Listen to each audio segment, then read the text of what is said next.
स्वर्गीय राजीव गांधी की पुण्यतिथि पर कुरुक्षेत्र के कांग्रेस कार्यकर्ताओं ने हरियाणा के पूर्व मंत्री एवं वरिष्ठ कांग्रेसी नेता अशोक अरोड़ा के नेतृत्व में जरूरतमंद लोगों व साधु संतों में फल व खाना वितरित किया। इससे पूर्व कांग्रेसी कार्यकर्ताओं ने पूर्व प्रधानमंत्री स्वर्गीय राजीव गांधी के चित्र पर पुष्प अर्पित कर उन्हें श्रद्धा सुमन अर्पित किए। पूर्व मंत्री अशोक अरोड़ा ने पूर्व प्रधानमंत्री राजीव गांधी को नमन करते हुए कहा कि वह आधुनिक भारत के निर्माता थे। उन्होंने ग्राम पंचायतों को मजबूत किया, जिससे देश का प्रजातंत्र मजबूत हुआ। उन्हें भारत में कंप्यूटर का जनक भी कहा जाता है। उन्होंने कहा कि राजीव गांधी सही मायनों में इस धरती माता के महान सपूत थे, जिन्होंने देश की अखंडता और एकता के लिए अपना बलिदान भी दे दिया। राजीव गांधी की सोच थी कि देश का प्रजातंत्र जितना मजबूत होगा, देश ही उतना मजबूत होगा। लेकिन दुर्भाग्य की बात है कि आज की भारतीय जनता पार्टी सरकार देश के प्रजातंत्र की नींव को खोखला करने का काम कर रही है। यह सरकार देश से प्रजातंत्र को खत्म करना चाहती है।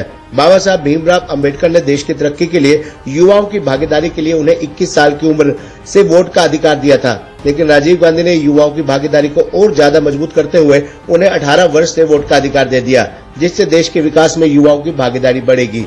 ऐसे महान नेता की पुण्यतिथि पर आज पूरा देश उन्हें याद कर रहा है।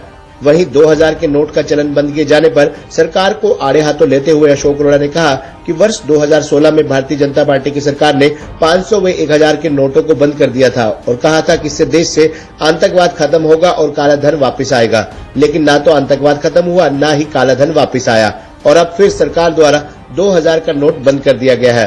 भाजपा की सरकार ड्रामेबाज सरकार है। आए दिन किस प्रकार से लोगों का ध्यान भटकाया जाए, इस प्रकार के षड्यंत्र करने का कार्य करती है। भाजपा की सरकार का देश की तरक्की से कोई मतलब नहीं है।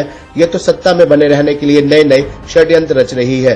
इस मौके पर सुभाष पाले, हिमांशु अरोड़ा, पृथ्वी सिंह तुर्क, गौरव शर्मा, ओम प्रकाश ओपी, मास्टर हरि सिंह, जिला परिषद सदस्य सुरेश वाल्मीकि किरमच, टेकचंद बारना, विवेक भारद्वाज डब्बू, नवनीत नरवाल, संजीव रेणु, मनोज शर्मा, खेड़ी मारकंडा, अशोक भट्ट, सतबीर घरारसी, मीना शर्मा, नीलम बरौंदा, बबली, हेमा गौड़, पालाराम सिंहपुरा व जगपाल बनवाला सहित सैकड़ों कार्यकर्ता, कांग्रेस कार्यकर्ता मौजूद रहे।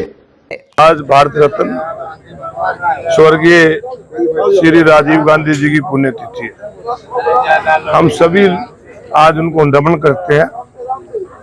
वो सही मायनों में इस धरती माता के महान सपूत थे, जिन्होंने देश की एकता और अखंडता के लिए अपनी कुर्बानी दी, अपने प्राण दिए और सही मायनों में आधुनिक भारत के निर्माता थे। और आज की जो सरकारें हैं, ये तो प्रजातंत्र को, लोकतंत्र को कमजोर करने पर लगे। और राजीव गांधी जी की सोच थी कि प्रजातंत्र जितना मजबूत होगा, ये देश मजबूत होगा। इसलिए उन्होंने सबसे ज्यादा पंचायती राज सिस्टम को बढ़ावा दिया, उनको अधिकार दिए, उनकी मजबूती के लिए काम किया, क्योंकि प्रजातंत्र की नींव जो है वो पंचायत है। अगर पंचायतें मजबूत होगी तो प्रजातंत्र मजबूत होगा। इसके लिए उन्होंने काम किया और युवाओं की राजनीति में ज्यादा भागीदारी हो। उनकी सोच कितनी थी कि जहां बाबा साहब ने संविधान में हर 21 साल के युवक को वोट का अधिकार दिया था, उन्होंने युवाओं की भागीदारी ज्यादा हो, इसके लिए 21 से घटाकर उम्र 18 साल की थी और युवाओं की भागीदारी हुई। युवा आगे बढ़े, क्योंकि युवा जो है वो देश का फ्यूचर होता है। तो ऐसा व्यक्ति को आज सब हम याद करते हैं और उनकी याद में आज साधु संतों को बचा रखा है। एक बार फिर 2000 का नोट बंद किया जा रहा है, उसको लेकर क्या कहेंगे? ये लोग तो बड़ी खुशी मना रहे हैं। ये सरकार तुगलकी फैसले लेती है।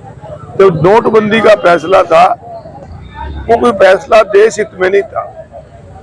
वो एक बात कही गई कि आतंकवाद खत्म होगा, इससे विदेशी फंडिंग बंद होगी, इससे काला धन बचेगा। परंतु जितना इनका धन था उससे ज्यादा लोगों ने बैंकों में जमा करा दिया और आतंकवाद भी उसी तरह चल रहा है। फिर इन्होंने अपने आप ही 2000 का नोट चालू किया, अब अपने आप ही बदल दिया। तो ये फैसले जो है जनहित की बजाय कुछ बड़े लोगों के हित में लेते हैं, उनके फायदे के लिए फैसले। मुख्यमंत्री